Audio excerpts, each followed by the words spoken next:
Magandang hapon sa inyong lahat. Ngayon nandito kami para mag-interview kay Kuya Manny. Pero bago yon, alamin muna natin kung ano ang mga underground vendors. Ang underground vendors ay ang mga nagtitinda na walang legal na pahintulot mula sa pamahalaan. Hindi sila rehistrado at kadalasan hindi sumusunod sa mga batas sa negosyo.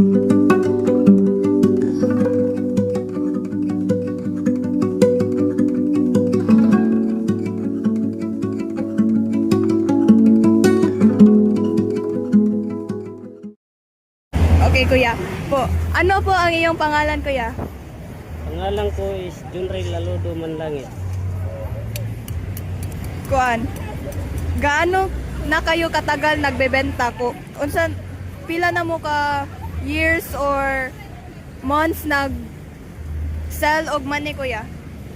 9 years. 9 years. Kuan, when man ka nag-start, kuya?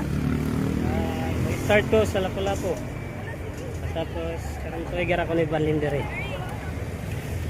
Kuha ko ato kanang 2016 nagsugod. Unsa man ang mga problema nga imong na face while nagkuan ka, kuya, nag-sell ka og money? Kanang problema kung kanang kadakop mi kanang dako po na akong paninda ma-impound. Ano ang pinaka number 1 ng problema? Ya, nalipay kasi mong gibuhat, kuya. Nalipay ka na magtinda kag money. Oo, nalipay ko kay aron na ako ipakaon sa akong mga anak. Kanang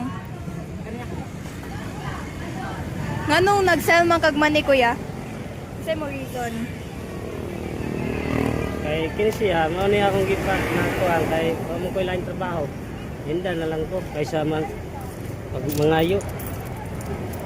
Wow, nice. Unsa man imong kuan, kuya? Estimated income sa imong pag kuan og money. Nako ni siya nahatag sa imuha. Dako gyapon kay maka si presente raman sa gasto sa akong pamilya.